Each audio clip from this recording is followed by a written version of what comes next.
is our penultimate stop, and this is HM Revenue and Customs, which is essentially the tax collector for the United Kingdom, although it doesn't kind of really work. It collects taxes and harasses the hell out of individuals and small businesses, while actually facilitating tax evasion and tax avoidance by the richest individuals and corporations in the land.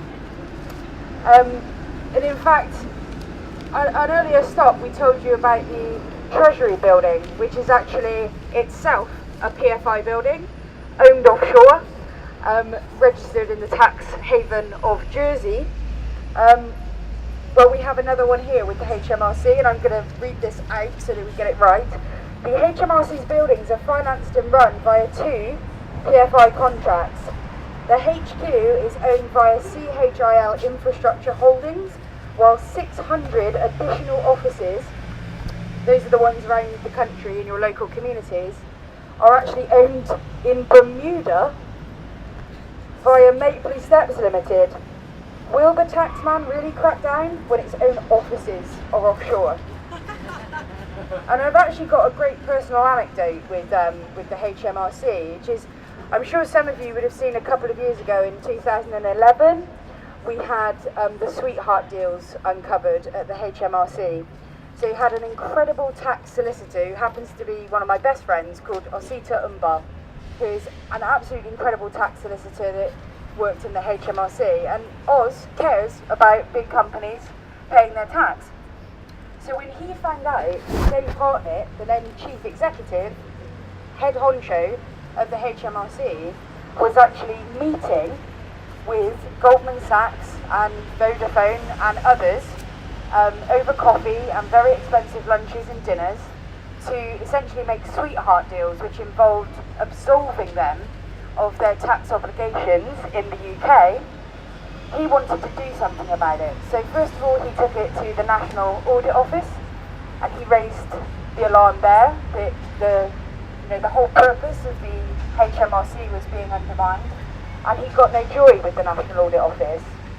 They essentially tried to sit on his report.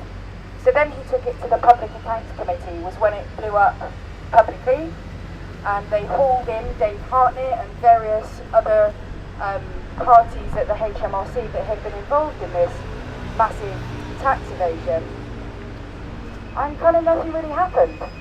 You know, there was a huge pressure in the public space, but what the HMRC did was actually, rather than sacking Dave Hartnett for breach of contract, essentially, for doing the opposite of what his job is supposed to be as our principal taxman, he was actually allowed to retire, pension intact,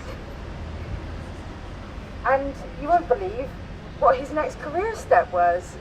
He actually ended up joining HSBC Bank's Financial Crime Unit as head honcho there on another 6-7 figure salary, now helping HSBC continue to launder money and evade tax across the UK and across the world. And I just think that for me really underscored how inauthentic these institutions are. The fact that we have a HMRC which sole job is to collect tax, and when a tax solicitor stood up to say we're not collecting the tax, what happened to him was he was essentially fired from his job. When he went to return to his office to pick up his things, his security pass was voided. He was actually frog-marched to his desk, frog-marched out of the building. He and his wife ended up surveilled. So the HMRC actually used the Regulation of Investigatory Powers, which is REPA legislation, which was designed to stop terrorist activity in this country and allows the government to monitor and tap your phones, access your emails. It's a complete invasion of privacy on the basis, of course, that nothing to hide, nothing to fear. And not only did they use this on Oz, that tax solicitor, to attempt to persuade him to drop his investigation and go quietly, they also did this to his wife, who had absolutely no role in uncovering this at all. but her phones were tapped, her tax records were inspected, her emails were accessed. That's what happens in this country. He's a tax solicitor, his job was to work for these guys, but these guys aren't working for us. HMRC. Wow. When you said you went to work for the Financial Crime Unit, is that actually what it's called, or are you? Yeah. Seriously? You can't write this stuff. I know. It's incredible. I think if you set out to parody, to create a parody of this situation, and you wrote that story out, I think people would go, that's just that. No, you've jumped the shark with that one. The other thing I'm saying, do you know how many tax collectors they fired? I know it's loads, but do you know? That was the other aspect of the HMRC. I don't have the figures to hand. I don't know if Joel does, but there have been massive layoffs. And obviously, when things like that happen to guys like Oz, who's in a senior position, it sends a very, very clear message out to other tax solicitors not to rock the boat, because you will pay huge personal circumstances for that.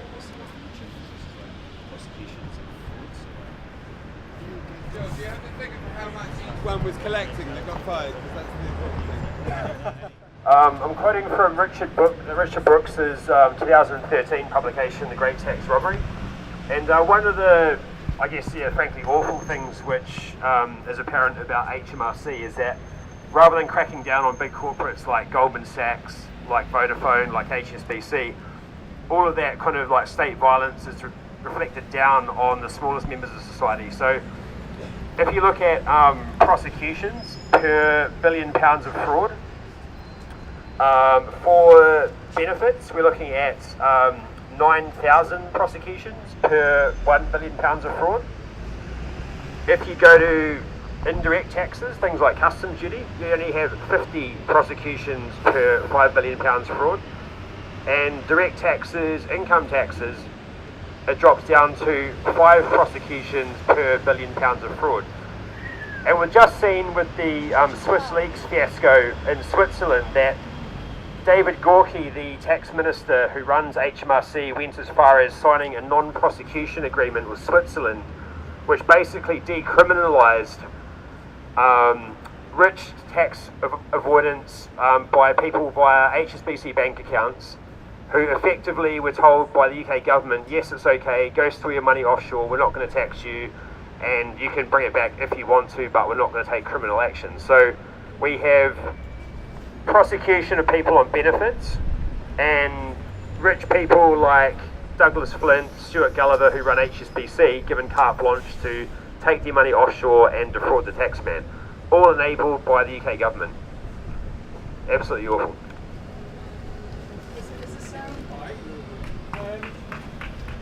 Who's HMRC building owned by and where are they?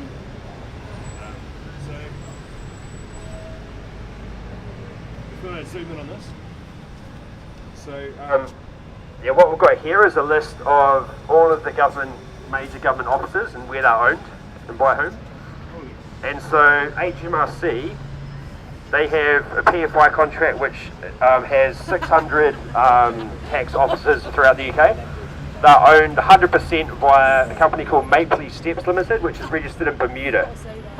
The head office, where we're now standing, is actually owned by Infrastructure CHIL Limited, and it doesn't actually have where they're registered. It may be Jersey, but we're not sure.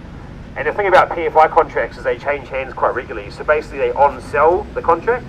So every couple of years it might be a different company owns it from a different tax haven.